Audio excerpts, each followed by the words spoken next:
하나님은 자기 백성 삼으신 이스라엘과 얼마나 친밀한지를 다양한 방식으로 드러내셨습니다. 창조주와 피조물과의 관계인 사람들을 하나님께서는 이스라엘 백성들, 곧 아브라함의 후손들에게 자기 백성 삼아 주셨습니다. 그래서 때로는 아버지와 자녀의 관계로, 때로는 부부 관계로, 때로는 왕과 종으로 말씀하시면서 끊임없이 하나님 말씀에 순종하는 자 되기를 요구하셨습니다. 예수 그리스도께서 구속을 다 이루시기 전에 이방인들이 이스라엘 백성이 되기 위해서는 자신이 이스라엘에 속한 자로 결심하면 할례를 받고 율법을 지키겠다고 서원을 하고 이스라엘 백성에 속해서 살면 그들도 하나님의 백성과 함께하는 이런 은혜의 문이 열려져 있었습니다. 다수가 하나님의 백성으로 돌아온 것은 아니지만 소수의 사람들은 이렇게라도 해서 하나님의 백성과 함께 기업을 누리고 하나님을 경배할 수 있는 길이 열려졌습니다. 에스더 8장 17절에 보면 하만에 의해서 유다인들을 멸하고자 해서 날짜를 제비 뽑아 왕의 조서에 의인이 찍혀가지고 이제 온 나라의 조서가 내려짐으로 인하여서 유다인들은 꼼짝없이 죽을 위기에 처해 있게 되었습니다. 아마 주변에 유다인들이 살고 있다면 저 집 돈 많더라, 또 저 집 기금속 많더라, 다 어느 정도 이웃집들은 알고 있기 때문에 저 사람 또 왕명으로 국가에서 죽이라고 허용을 해 주었기 때문에 저 사람 가정만 죽이면 재산 다 우리 것 될 수 있겠네. 아마 이런 마음 품고 있는 사람들도 상당히 있었을 것이고 그 날이 오기만을 기다렸을 것입니다. 그런데 하나님께서는 자기 백성들을 보호하시기 위해서 모르드게를 세우시고 에스더를 왕비로 세우셔서 이제 자기 동족을 살려줄 것을 요청하고 또 그 모함을 한 하만을 죽여달라고 하는 이런 허락을 받음으로 인하여서 이제 유다인들이 살 길이 열려지기는 했지만 왕의 조서에 의인이 찍힌 것은 취소가 안 되기 때문에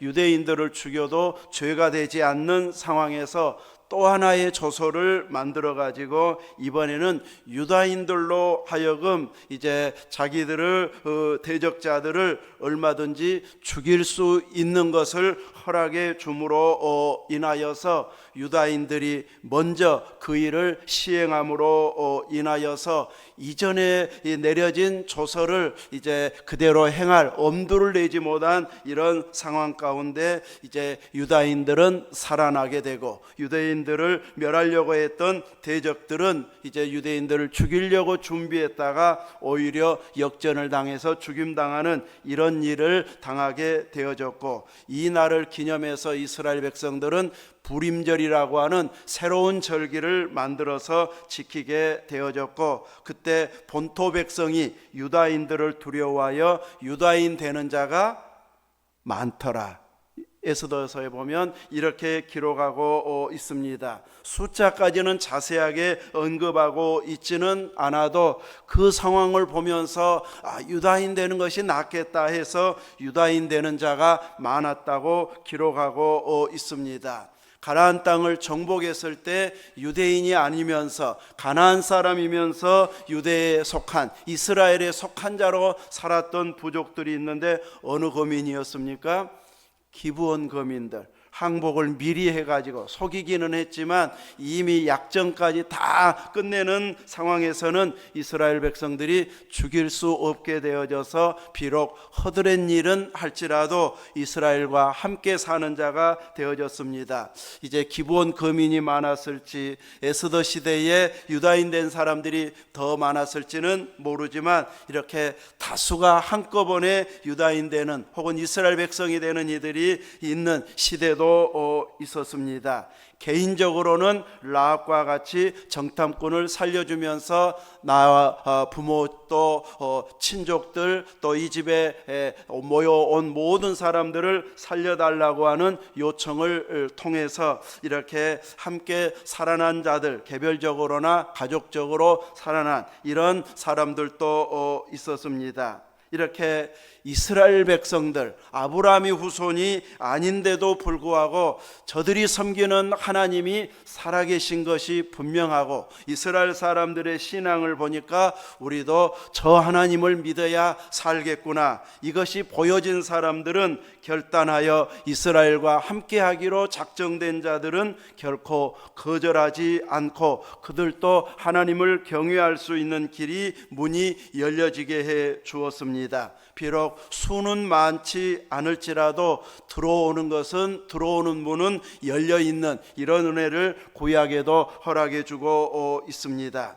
예수 그리스도께서 오신 이후에는 어떻게 하면 하나님의 백성이 될 수 있었는가? 누구든지 하나님의 말씀을 듣고 행하는 사람들은 하나님의 백성이 될 수 있었습니다. 더 구체적으로는 예수님을 구주로 영접한 자들, 나의 주 나의 하나님입니다 하면서 예수님을 영접하여 우리 안으로 모셔드리고, 이전의 삶, 예수님을 모르고 살았던 과거의 죄악된 삶을 회개하고 하나님의 백성으로 살기로 작정된 자들, 또 작정한 자들, 결단한 자들에게는 천하 만민이 구원받는 새 구원의 역사, 새 생명의 역사가 예수 그리스도의 오심으로 인하여서 구원의 문이 열려지고 천국의 문도 열려졌습니다.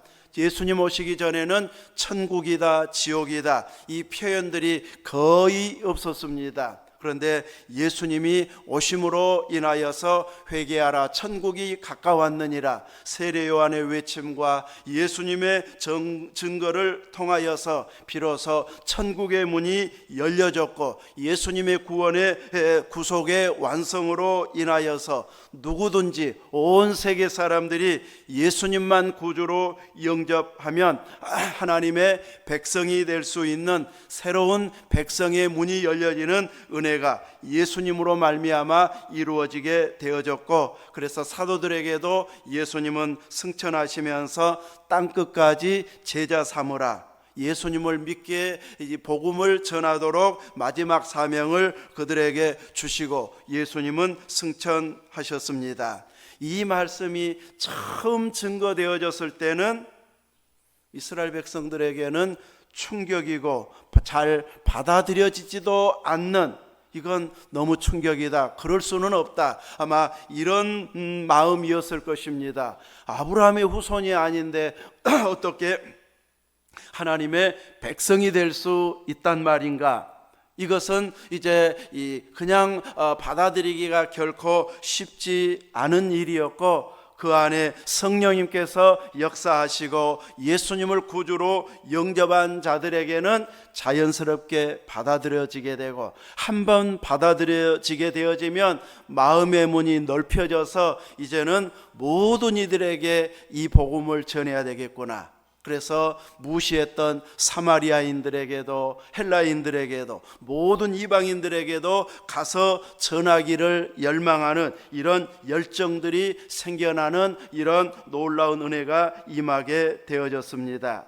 이렇게 아브라함의 후손이어야만 하나님의 백성인 줄 알았는데, 예수 그리스도를 구주로 영접한 자들이 새로운 하나님의 백성이 되는 이런 놀라운 새 은혜가 예수님으로 말미암아 이루어지게 되어졌습니다. 그들은 인정하지 않은 자들이 많았을지라도 하나님께서는 이미 예수님 안에서 이런 새로운 백성이 될 수 있는 길을 열어 놓으셔서 땅끝까지 가서 복음을 전하도록 이렇게 말씀하고 있습니다. 오늘 본문에서는 예수님 계신 곳에 어머니와 동생들이 찾아왔는데, 너무 많은 사람들이 예수님의 말씀을 듣기 위해서 또 병자들을 고치는 그 예수님의 능력을 힘입기 위해서 찾아온 사람들이 많아가지고 그 무리들을 뚫고 예수님에게까지 가까이 갈 수 없는 이런 상황이 되어졌습니다. 그래서 무리로 인해서 예수님께로 가까이 가지 못하고 있을 때 그것을 본 어떤 사람이 예수님에게 알리게 됩니다. 당신의 어머니와 동생들이 당신을 보려고 밖에 서 있나이다. 이렇게 이야기했을 때 예수님은 대답하시면서 내 어머니와 내 동생들은 곧 하나님의 말씀을 듣고 행하는 이 사람들이라. 지금 밖에 서 있는 어머니, 동생들이 내 어머니요 내 동생들입니다 하고 무리들 앞에 가족을 소개하는 것이 아니라 지금 하나님의 말씀을 듣고 행하는 이 사람들이 내 어머니요 내 동생들이다 하면서 말씀을 듣고 따르는 그들이 이제는 예수님과 한 가족임을 선포하고 있습니다. 새로운 가족관계, 새로운 가족 질서를 예수님께서 선언해 주고 있는 내용입니다. 마태복음 12장 또 49절 50절 같은 본문의 내용에서도 손을 내밀어 제자들을 가리켜 이르시되 나의 어머니와 나의 동생들을 보라. 누구든지 하늘에 계신 내 아버지의 뜻대로 하는 자가 내 형제요 자매요 어머니라 하시면서 1차적으로는 제자들을 가리키면서 내 어머니다 내 동생들이라고 말하면서 누구든지 하늘에 계신 내 아버지의 뜻대로 행하는 자가 내 형제요 자매요 어머니다. 마태복음에서는 이렇게 선포하고 있고 마가복음 3장 34절 35절에서는 둘러 앉은 자들을 보시며 이르시되 내 어머니와 내 동생들을 보라 합니다. 이번에는 사도들이 아닌 제자들이 아닌 둘러 앉은 자들이 이제 내 어머니와 내 동생들이다. 누구든지 하나님의 뜻대로 행하는 자가 내 형제요 자매요 어머니라고 말씀했고 오늘 본문에서도 내 어머니와 내 동생들은 곧 하나님의 말씀을 듣고 행하는 이 사람들이라 이렇게 소개하고 있습니다. 왜 똑같은 내용인데 조금씩 복음서에서 차이나게 말씀하고 있는가? 이것은 이제 각 복음서를 기록한 관점에 맞게 기록하다 보니까 이렇게 조금 차이 난 것 같지만 그 의미는 같은 의미로 쓰여지고 있습니다. 마태복음에서는 모든 것을 버려두고 예수님을 따랐던 제자들을 가리켜서 나의 어머니, 나의 동생들이라 내 하늘에 계신 내 아버지의 뜻대로 하는 자가 내 형제요 자매요 어머니다 이렇게 말씀해 주셨는데 마태복음의 1차 독자는 유대인들이었습니다. 넓게는 이제 모든 이방인과 오늘 우리들에게까지도 포함되지만 제일 1차적으로 의미를 두고 그 복음의 내용을 기록했을 당시에는 유대인들이 1차 독자였습니다. 구약시대에 하나님이 주신 은혜는 항상 대표자를 통해서 주신 은혜였습니다. 모두에게 거룩의 단계에 한꺼번에 들어가게 하지는 아니하고 대표자에게만 허락했습니다. 시내산에 임재해 계신 하나님 앞에 나아올 수 있도록 허락받은 사람은 누구뿐이었습니까? 모세뿐이었습니다. 중간까지 올라와서 경계를 하고 지키고 있는 사람은 누구였습니까? 여호수아였습니다. 그리고 백성들이나 짐승들에게는 결코 궁금해가지고 나는 이거 모르면은 견딜 수 없다. 기어이 알고 나는 알고 알아내리라 하면서 궁금해하는 사람이 있을 수 있는데 만약에 궁금해가지고 찾아와서 보는 사람은 다 죽을 것이다 하면서 경계를 정해주고 있습니다. 모세만 보았어도 하나님이 사람에게 대표자에게 허락한 것은 온 인류에게 허락한 은혜였습니다. 그래서 이제 모세를 통해서 말씀을 주고 그 말씀이 백성들에게 선포되어져서 순종하면 하나님의 은혜가 동일하게 임하게 되어졌습니다. 성막을 건설하고 성전을 건축하고 하나님께서는 지성소에 임재해 계시면서 그곳에는 누구만 1년에 한 번씩 들어오는 것을 허락합니까? 대제사장만. 7월 10일 대속죄일에 온 백성을 위해서 속죄하는 대제사장만 지성소에 들어오도록 허락을 해 주었습니다.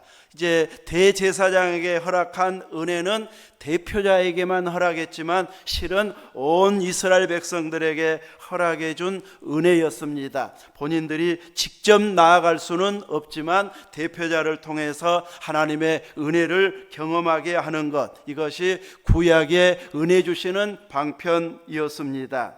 예수님 시대에는 이제 제자들을 대표로 해서 주님의 새로운 가족으로 인정을 주님께서 선언해 주시고 있습니다.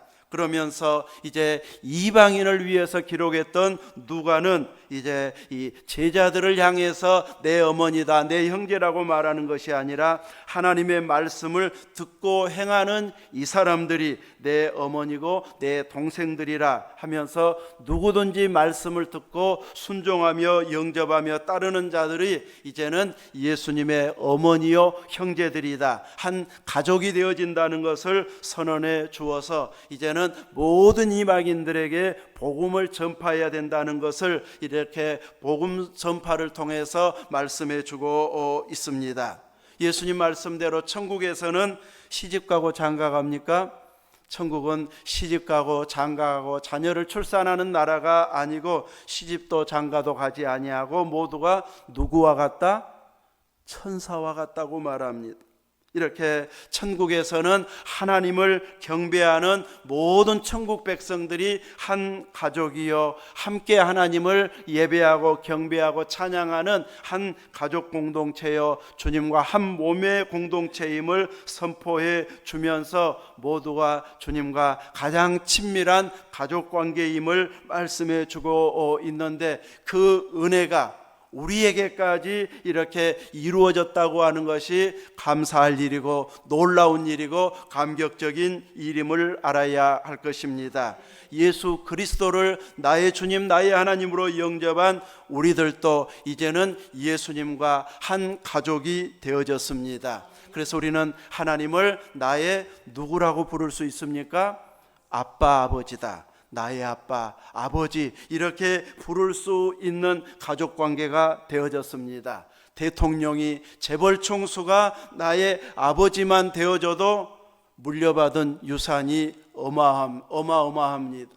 그래서 일생 놀아도 먹고 살 수 있을 만큼, 남을 만큼 이렇게 충분한 대가 지불이 되어지는데, 이런 재벌 총수나 대통령과 비교할 수 없는 하나님이 우리의 아버지가 되어졌습니다. 이것을 내 마음으로 받고 믿음으로 받아들인 사람들은 풍성한 하늘의 복을 누리면서 살 수 있지만, 말씀은 그렇게 해도 진짜일까 하면서 확신하지 못한 사람들은 가까이에 아버지를 두고 있으면서도 항상 내가 해결하려고 고민하고 염려하고 걱정하다가 많은 시간들을 이렇게 허비하면서 병이 날 만큼 스트레스 받으면서 살아가는 자들도 영접한 자들 중에서도 상당수 있습니다. 우리들 중에서도 부분적으로 다양한 일들로 인해서 스트레스 받고 또 병으로 고생하는 이런 일들도 없잖아 있는 것도 사실입니다. 분명히 물어보면 분명한 신앙 고백을 하면서도 일상에서 그분의 은혜를 풍성하게 누리는 자리에까지 가지는 못하는, 가족관계의 풍성한 사랑을 체험하지는 못하면서 간간히 체험하는 이런 모습들도 상당히 있는데, 이것을 주신 말씀을 그대로 믿어버리고 그대로 우리의 삶에 적용시켜서 하나님은 나의 아빠다, 아버지다, 누구든지 주의 이름으로 기도하면 들어주신다고 약속한 말씀을 그대로 믿어버리고 그 믿음으로 살게 되어지면 우리가 주님의 새로운 가족관계임을 끊임없이 확인하게 되어지는 이런 은혜들을 경험하게 되어질 것입니다. 이렇게 누가복음에서는 하나님의 말씀을 듣고 행하는 사람들이 내 어머니여 형제들이라 하면서 주님의 새로운 질서, 가족관계에 들어섰음을 말씀해 주고 있고, 이제 주님의 가족이 더 늘어나도록 우리는 복음을 전하는 자가 되어져야 할 것을 말씀하고 있습니다. 오늘 본문 누가복음 8장 앞부분에는 네 가지 땅에 떨어진 씨 뿌려진 그 씨의 비유가 나오고 있습니다. 마태복음에도 마가복음에도 나와 있는 이 비유를 통해서 누구든지 말씀을 듣고 행하는 자, 열매 맺는 자가 누구인지를 비유를 통해서 말씀하고 있고, 제자들이 그 뜻이 무엇입니까 하고 물었을 때는 자세하게 설명을 해 주셨습니다. 다른 비유에 비해서 훨씬 자세하게 설명해 준 의도는 바로 이 말씀대로 순종해서 열매를 맺어서 주님과의 새로운 가족 관계로 들어설 사람들이 많아지기를 원하시는 주님의 마음이 들어있는 비유라고 할 수 있을 것입니다. 아무리 말씀 듣는 자리에 현장에 있었어도 말씀을 들으면서 그 순간의 말씀을 빼앗겨 버린 사람도 있습니다.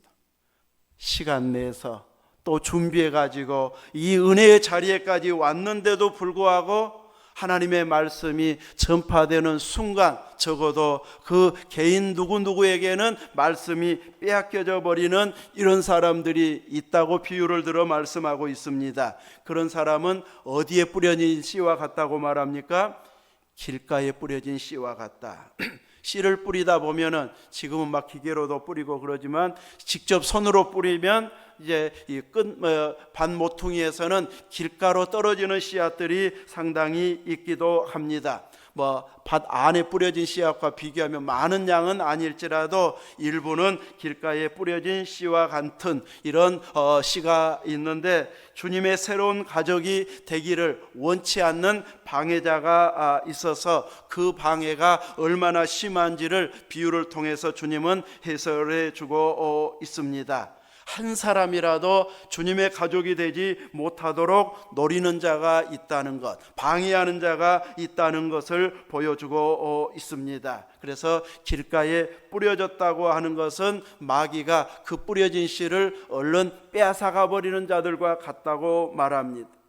그래서 졸다가 말씀을 듣지 못하는 경우가 있는데, 조는 사람들은 피곤하거나 아프거나 너무 많이 먹었거나 이럴 때 졸음이 오게 되어지는데, 우리는 그냥 좋아서 하거나 혹은 힘들어도 하는 이런 상황으로 생각하지만 마귀는 그것을 이용해서 말씀을 빼앗아갈 방향을 이렇게 잡고 있는 것을 보여주고 있습니다. 그래서 끊임없이 방해를 하는데 길가에 부러지지 않는 씨까지도 빼앗아가려고 시도하여서 기쁨으로 말씀을 받은 자에게는 시련을 통해서 뿌리가 내리지 못하도록 유혹해 가지고 뿌리가 깊지 못한 자들은 결실하지 못하도록 하는 자들, 또 가시떨기에 떨어진 자들은 이제 뿌리는 나고 자라기는 하는데 이제 가시덤불에 떨어짐으로 인해서 열매 맺는 데까지는 가지 못하거나 혹은 아주 소수만 작은 것만 이제 열매 맺는 이런 경우도 생겨나게 되어지는데, 이런 자들은 이생의 염려와 재물과 향락의 기운이 막힌 이런 자들, 그래서 제대로 결실하지 못한 자들이 바로 가시떨기에 떨어진 씨앗과 같다고 말하고 있습니다. 염려가 열매를 맺지 못하게 방해하는 것 중에 하나입니다. 때로는 재물이 제대로 된 열매를 맺지 못하도록 이렇게 막아버리기도 합니다. 모든 신경이 재물에, 물질에 쏠려 있게 되어지면 하나님의 말씀이 들어갈 틈이 생겨나지 않게 되어집니다. 우리 안에는 받을 수 있는 그릇에 한계가 있습니다. 그래서 다른 것으로 채워져 있으면 아무리 좋은 것이어도 들어갈 자리가 없습니다. 내가 다른 것으로 가득 이제 먹어서 배가 부르게 되어지면 다른 거 먹을 수 있습니까? 없습니까? 먹어도 약간만 먹을 수 있지 이렇게 다시 또 배부르게 새롭게 먹을 수는 없습니다.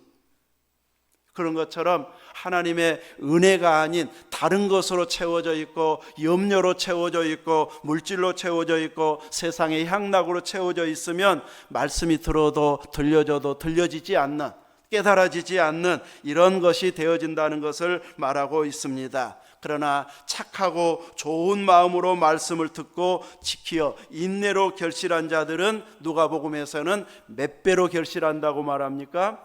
100배로 결실한다고 말하고 있습니다. 마태복음은 30배, 60배, 100배로 말하고 있고 혹은 100배, 60배, 30배 이렇게 말하기도 하지만 누가복음에서는 100배로 결실한다고 말하면서 이렇게 주님은 이 열매 맺는 자들에게는 더 맺을 수 있도록 100배로 맺을 수 있도록 풍성한 은혜와 환경을 허락해 주심을 말씀해 주고 있습니다.